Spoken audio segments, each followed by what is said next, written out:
In this video, I'm going to be giving you the best guide for the Apocalypse Averted Easter egg on the Black Ops 3 Zombies map, Shadows of Evil. In order to fully complete this Easter egg, you'll need 4 players in your game unless you're on PC and have a mod that enables the Easter egg to be completed in solo. Completion of this Easter egg will reward you with the summoning key icon on the main menu that tracks towards the super Easter egg. The Gobblegum I would recommend running are Shopping Free, Raindrops, Perkaholic, and Undead Man Walking. If you don't have Perkaholic, the perks I would pick up are Juggernog, Speed Cola, Double Tap 2.0, and Widow's Wine. There's a few things to do around the map like building the shield, the Apothecon Servant, and the Civil Protector, as well as trying to get the little Arnies from the mystery box, but none of this is actually required to complete the Easter egg, it'll only help you. The first step you'll need to complete is opening up the Pack-a-Punch area by collecting objects and completing their corresponding rituals. Start by picking up the summoning key located in the box truck inside of the spawn room. The fountain pen can be found by zapping the crane outside of spawn while in beast mode. Take it up to Nero's lair above the spawn building and complete the ritual. The police badge can be found by breaking the crate and zapping the shock box in the canals and taking it to the Ruby Rabbit to complete its ritual. The hairpiece can be found by breaking open the crate that's hanging on the ledge in the Footlight District. Take it to the Burlesque and complete its ritual. The last object is a championship belt, which can be found hanging in a crate above the Waterfront District. Break the box, pick up the belt, and complete the 4th and final ritual. Open a portal from any of the 3 districts and enter the rift. If you completed all of the rituals, the wall at the back of the rift will open, revealing a new area. Place a gate worm on the 2 fountains and then run across the walls to place 2 final worms. Then interact with the altar to place the summoning key and finish the holdout to unlock Pack-a-Punch. Next, you'll have to ride the train to each of the 3 districts around the map. While you're riding the train, look out of the buildings you're passing for 3 different symbols that are in the windows. Take note of each symbol that you see. When you have all 3 of the symbols, go down to the rift and enter beast mode. On the wall opposite of the Pack-a-Punch area, there will be floating symbols you can only see while in beast mode. Zap the 3 symbols that you noted while riding the train and the wall will disintegrate. For this next step, each player will have to pick up an egg from the wall you just destroyed and charge it by collecting zombie souls at 4 different Cthulhu statues around the map.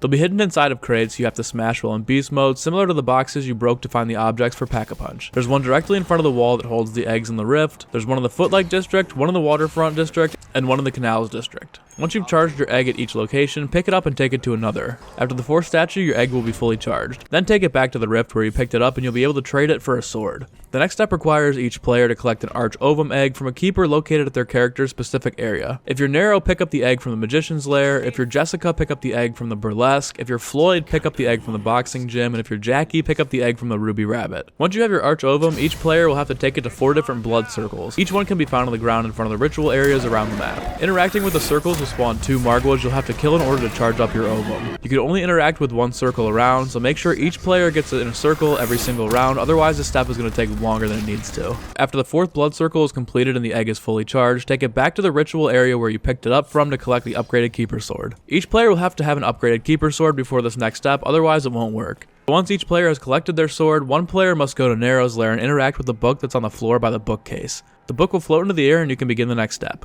In the rift, a flag will have spawned right next to the middle boxcar. Pick it up and walk back up to the city. On your way to each of the 4 different ritual sites, there will be pink mist on the ground that can be interacted with to place the flag down. This will trigger a defense wave where you have to stop the flag from being destroyed by meatballs and parasites. The Shadow Man will also appear from time to time while the flag is placed. You don't need to shoot him in order to complete each holdout, however it will reduce the holdout time. This step is pretty hard if you don't have the Apothecon Servant, Little Arnies, or Civil Protector, but it's still definitely doable. Once you've done the 2 holdouts at each junction, you'll have to take the flag to the ritual site you were moving towards and get close to the altar. This will automatically place the flag in front of the keeper, and when you finish, the max ammo will spawn in. Remember that there are 4 different areas and 8 total holdout spots that must be completed. Only 1 ritual site can be completed each round. Once you've completed the flag step, you can move on to the boss fight. I would recommend bringing either an Undead Man Walking or Raindrops Gobblegum into the boss fight if you have any. Get everybody down to the rift and each player must interact with one of the keepers that are by the fountains at the same time as one another.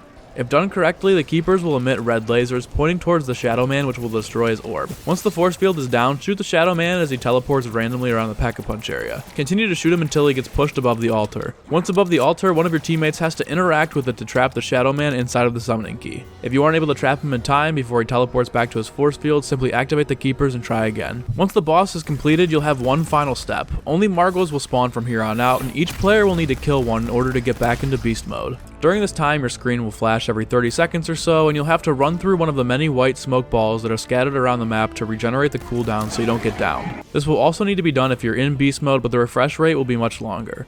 Once each player has a beast mode ready, all but one player must turn into beasts and run up to one of the 3 areas that you would use to board the train. Right above the entrance to the train at each location will be a big metal box that needs to be shocked. Once the 3 players who are in beast mode are in possession and ready to shock the box, the 4th player who is not in beast mode will have to call the train from a location that it's not currently at to get it to move on its own. That player will then have to turn into a beast mode after calling the train and quickly run to the spawn area of the map and jump into the water where the 3 keepers are floating. When the train gets to the middle of the map, it will crush the giant gate worm that is in the sky outside of the spawn area. As the train approaches, all 3 players that are at the boarding locations will need to shock the box to light up all 3 rails at the same time. As the train goes through the gate worm, the player who is at spawn must shock each of the 3 keepers that are floating in the air. If all 3 rails are lit up, the train destroyed the gate worm and all of the keepers were shocked, the end cutscene will be triggered and you will have completed the Easter egg. If you enjoyed this quick and easy to follow Easter egg guide, leave a like, a comment, and subscribe to the channel.